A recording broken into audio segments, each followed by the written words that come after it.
Hi, well, welcome to another edition of Prepper Dan. It's fall here on the East Coast, and where we live, we burn firewood to heat our home in the wintertime. And today I'm going to teach you a quick and easy way to make fire starter. Now, even if you don't heat with firewood, this fire starter would be a good thing for you to have. Go camping in the summertime, or even to have as a prepping tool or a survival tool. It's quick and easy to make, and chances are you have all of the ingredients needed in your home. So let's go to the shop and let's learn a fun thing to do together. All right, to make our fire starter today, we're going to use some basic ingredients that you already have in your home. The only thing you may not have that you may need to purchase is I've got a old crock pot here that I picked up at Value Village. I think I paid $10 or $12 for it. But if you don't have one of these, you may want to use an old pot. Now you can get one of those at Value Village as well. Just make sure you get a really thick bottom one. What you're going to do is you're going to melt some wax in it. And for wax, I pick up some of this Para wax here, either at Canadian Tire or at Superstore or Sobeys or wherever you do your groceries. Now this is $11.99 for a package, but I get them 50% off, and they go for sale 50% off quite often. Sometimes I even get them for $4 or $5 a package. I've got a whole whack of them up here. The other thing I do, often I go to Value Village, where I paid like $10 or $12 for this crock pot. I get bagfuls of candles for $2 and $3. And I got to tell you right now, well, this lid's not too hot. You open the lid, and some of these candles are a little bit aromatic, so it smells kind of nice. I mean, that's not important, but so I get these candles, and some of them are just the cheap candles, but really you only need the thing to catch fire and to burn for just a little bit. The other thing you're going to need is some dryer lint, which you'll have as you clean out your. Never throw that out. We save ours in a bag. I bring it out here, and literally I've got like a box full of it. The other thing you're going to need is some toilet paper rolls. Okay, so that's another thing. Just save them in a box or in a bag in your house, and then when you're ready to make a batch.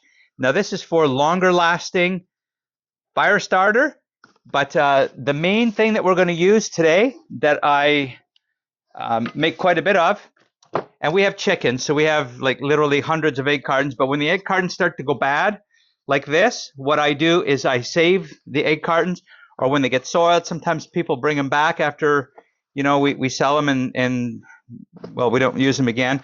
But what I do is we're going to cut this piece off that we don't use here, and we're going to keep the ones with the 12 little holes in them. And we're going to put some dryer lint in there. We're going to take some of this melted wax and just simply pour it on there. And then we're going to take a great big Olfa knife, or an X-Acto knife, as some people like to call it. And you want the big one so that, you do the job once and you're able to go right through all of this. I take a piece of plywood on my workbench here in the workshop, and I cut right through. And then once these are cooled down, I take some old bread bags, the really big ones, and I store them in this workshop.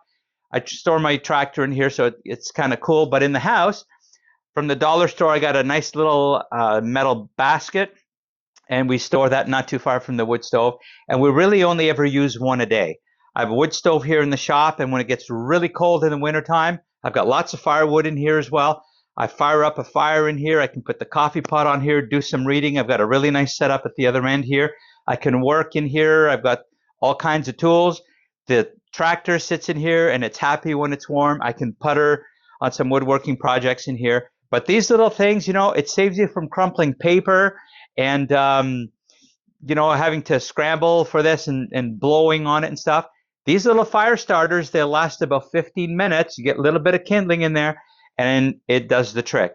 Now, if you don't burn wood in your house and you don't need to start a fire in your house, these things are great when you go camping, or even if you store half a dozen of them in your car and you get stuck somewhere.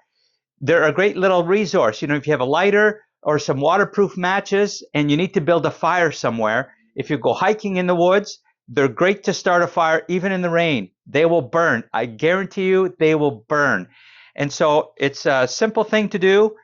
And so let's just get into it, okay? I'll see if I can move the camera a little closer, and then we'll get going with this.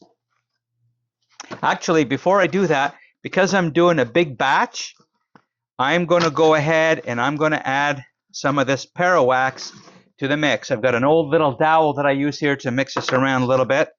But this parawax basically comes in like 4 pieces. Oh, great. These are stuck together a little bit. So excuse the noise. But they break apart quite easily, and they're kind of like in chunks. And we're just going to put them in quite gently because it's really hot in there. But you just break them apart, and the hot wax will help melt the rest of them.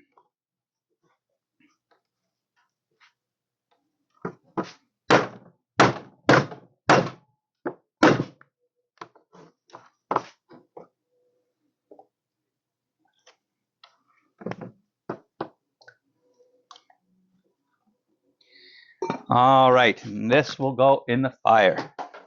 All right, the next thing we want to do is we want to take these apart, and I don't know, my OCD in me, I like to keep these things kind of clean. They're easier to handle. These parts here, I actually just use them in my fire over there, and while that is melting, we're just gonna cut these pieces off right here. I won't show you the mess I'm making on the floor there, but we're just gonna do a few of these here on camera so you kind of get the gist of what we are doing.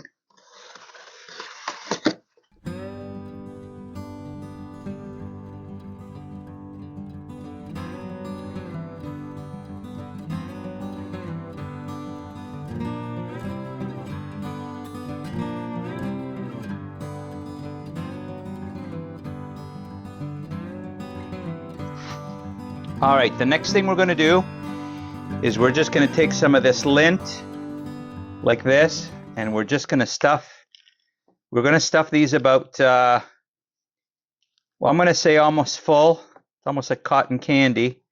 And it doesn't matter if it's dirty a little bit. And what we're doing is we're stuffing it pretty tight.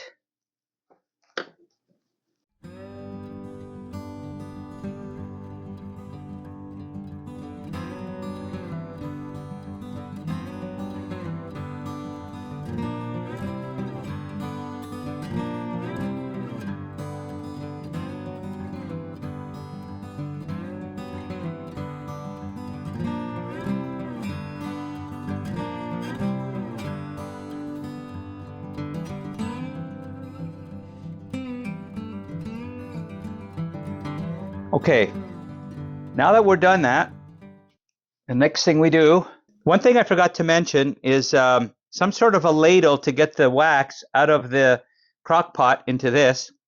And the one thing I got is, I think I got this at the dollar store as well. It's a little aluminum ladle.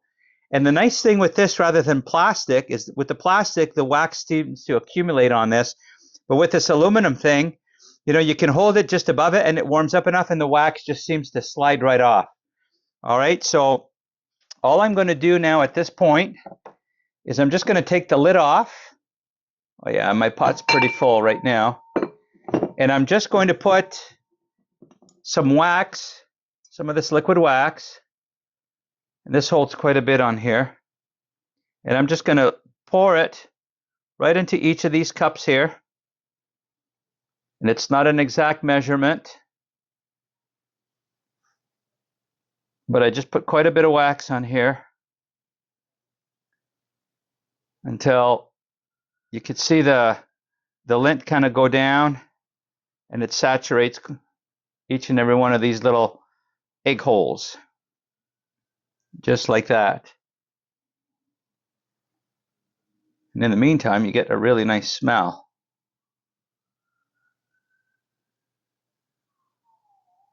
You could hear the fire trucks in the distance there. I don't think they're coming here.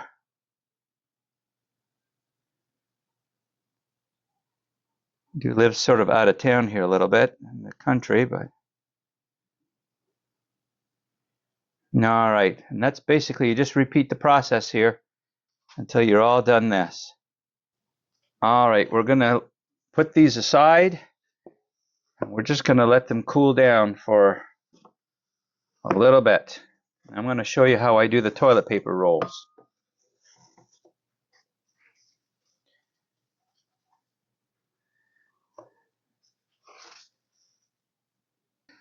Okay, the toilet paper rolls are done a little bit differently if you're going to do them. What I do with these is I stuff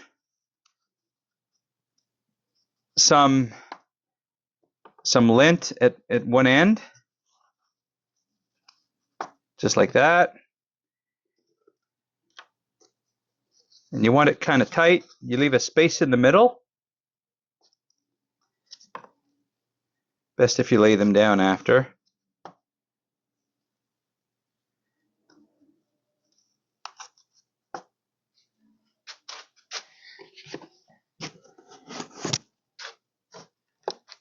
And then I have a box of sawdust. Now I've got some stuff that's a little more coarse than this as well. Turn the box here so you can see this. And I take some of this sawdust. It's cross-cut shavings, really. And I put some of that in here, just like that. And then I take some more of this stuff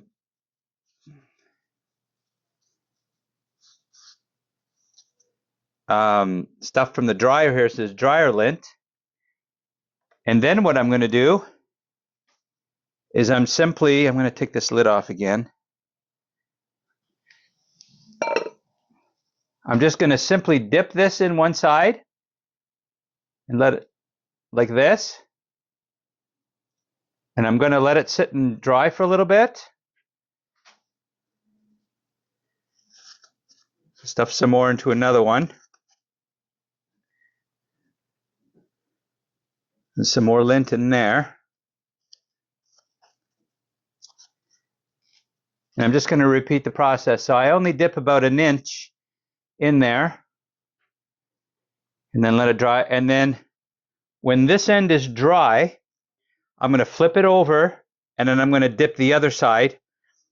And then this will burn a little bit longer or different than these. It's a little bit deeper. So the way I position my wood in the wood stove, sometimes I will use these rather than those in the wood stove. So I'm not going to bore you with this process 100 times. I probably have about, 45 of these toilet paper rolls here now. But I'm going to do a few more of these, and then I'm going to show you what I do with the egg carton ones. Once they're hardened up and dried a little bit, I'll show you how I cut them, and then that'll pretty much complete the process. Okay, the last thing that we're going to do is I'm going to show you basically what I do. So the wax in here has hardened pretty much all the way. And so what I do is, again, I take my big Olfa knife or my big X-Acto knife, and I'm just going to cut through in between the lines of all these. And the easiest way to do that is just to literally go, my blade has gotten dull. But anyhow, just basically cut through these like this. And then safeties first, so you want to make sure you don't cut your fingers. You can actually go upside down and the stuff will not fall out. And you have individual little cups of fire starter. And you repeat the process until you're all done. I store these in bags, like I said, old bread bags here, like the large bread bags.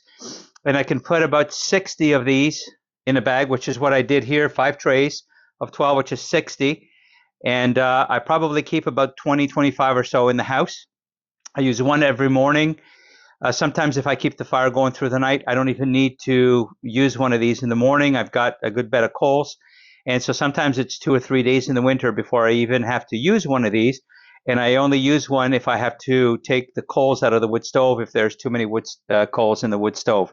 So basically that's all I have to do to separate these. Actually, the wax is still a little bit warm in here. That's why it's not cutting that well. Yeah, it's still mushy. When it does harden up, these are pretty hard, and it just cuts right off. Yeah, the wax is still a little bit warm in here, but basically that's what you do. So I'm actually going to start a fire in the wood stove tonight, and I will show you what this looks like, and you'll see how these burn, and how easy it is to start a fire with this. Now, with the toilet paper ones, as you can see, yeah, that's still a little bit soft as well. I've dipped both ends now, And once these are hardened, again, I just store these either in a little box or in a little metal container that I have. I just store them all laying sideways like this. And when I go to use them, I lay them sideways. I usually put a piece of wood on each side and then a few pieces crossways, and then I stack my wood back and forth. I light the end here. It lights right away. It kind of burns like a cigar this way, and this will burn for about 20 minutes, and these will burn for about, I'm going to say 10, 12, sometimes 15 minutes, depending on how much wax is in each one of these. All right, so I will show you a demo this evening. Well, you'll see it at the same time, but I'll show you a demo this evening of what these look like, one of these actually, and that's it. So that's just a simple way to make an easy fire starter that you can carry with you. I suggest carrying some in your vehicle, under your seat in a Ziploc bag, something waterproof to further enhance the longevity of these. Never hurts to be prepared, This is the Prepper Dan channel, and pass this along to some friends and throw some in your camping gear, in a shed somewhere, because you never know. You always need to be prepared. So thanks for being with me on this episode, and I hope that this was helpful. Hope you all have a great day. Until next time, this is Prepper Dan. Take care, and God bless.